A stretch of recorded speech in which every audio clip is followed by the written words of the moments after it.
The modern world manifested itself in a more extreme way than anything ever seen before. It was based on speed, efficiency, and mass production. Existence was rationalized, but the result was it felt shallow. Life becomes fragmented. We live with uncertainty because we're just parts in a system that is mostly mysterious to us. Mass production had its own culture, mass culture. Modern art took off when artists felt art had to go deeper than that. When Picasso painted his first Cubist picture in 1907, Les Demoiselles d'Avignon, it was art deliberately breaking with traditions that had lasted since the Renaissance. The reason to go from the familiar to the radically unknown was to make art be an antidote to mass culture. Instead of standardized experience, you got individuality. Instead of slickness, quirky roughness, looseness. You got the world broken up and brought back together again bizarrely. You got unpredictable shapes for unpredictable reality. This became the look that defined the age, everything out of joint. But it soon came under attack. In the early 1930s, a new political force arises, Nazism. Nazism says restless questioning is out now, total power is in. In 1939, Hitler put on an exhibition of modern art, only he called it Entartete Kunst, or degenerate art. In this show, uncertainty was viewed as a sickness that could be eradicated.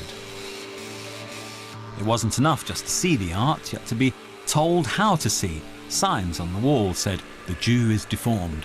No wonder the art is deformed.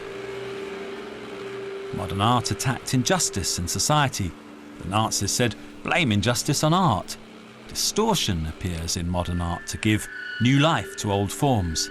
The Nazis say distortion is impurity infecting civilization.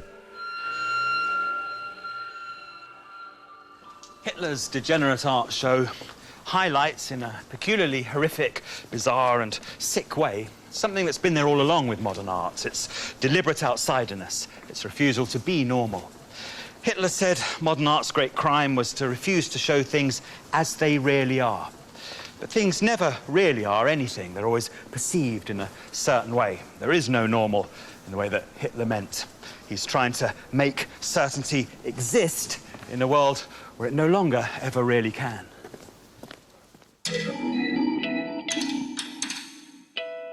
The feeling we live with in modern life is doubt.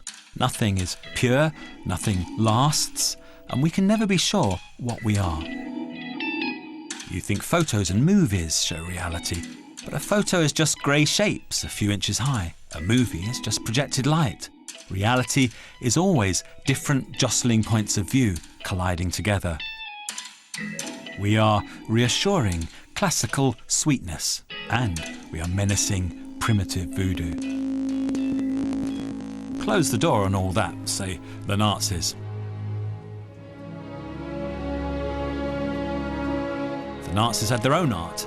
Hitler staged annual exhibitions of it. It was the radical present in the clothes of an imagined golden age. Teutonic giant superheroes leading fervent youthful patriots. Nazi families full of Aryan purity, perfect Nordic womanhood full of fertility, and Hitler himself in medieval armour, ready to crush the unnormal. This battle of worlds is a battle between the difficult one we rarely have and an unrealistic, simplified one full of reassuring fantasies. It's a battle that took on international dimensions. At the Paris World's Fair in 1937, opposing powers competed with each other culturally. The German and Italian pavilions had fascist art, the Soviet pavilion propaganda art about the heroic workers, but the Spanish pavilion under the Republicans had this picture, Picasso's Guernica, commemorating the town in Spain that had just been destroyed by German bombers in collaboration with Spanish fascists. Guernica has become the icon of modern art's moral goodness. It's modern art against war. But if you look at its language, that fractured look, it's about something a bit more complicated than Nazis, I hate those guys. The fractured look is about the nature of reality. A cry of pain is the headline statement of Guernica. But hang on, what it really is, what you're really looking at, is stuff drawn in a deliberately primitive way. Walls, light bulbs, faces, animals, done like anyone who did not possess very much skill could do, but somehow all brought together and made to work with this weird, ambiguous, warped space. It's an energy of design that makes it hold together. It's not because it's carefully realistic. Cubism fights anything recognizable or rounded. It's not about perfect smoothness. It says there's a different way to approach truth. The difference between this and this is instinctively recognizing our newly modified human state here and feeling bombarded by the overhuman here, pressurized into beliefs that feel inhuman. Abstract shapes jostling against each other.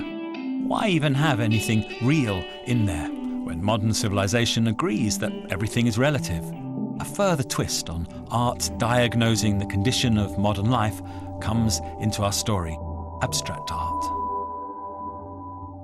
It's a type of art where surface appearances, the look of the world, is deliberately left behind.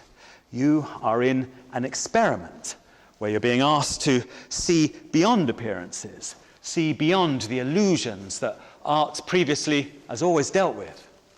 Maybe there's a truth there. By its nature, an experiment is always uncertain.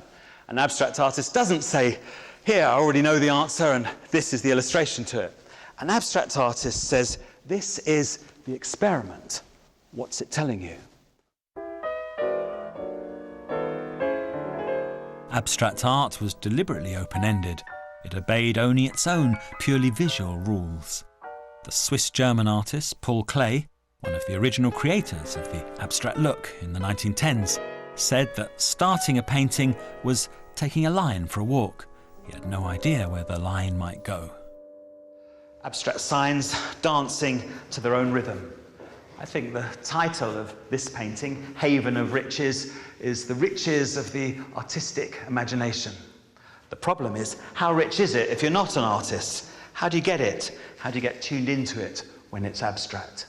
Suddenly the degenerate art problem, the Nazis saying the world is as it is and art must picture it that way, comes back.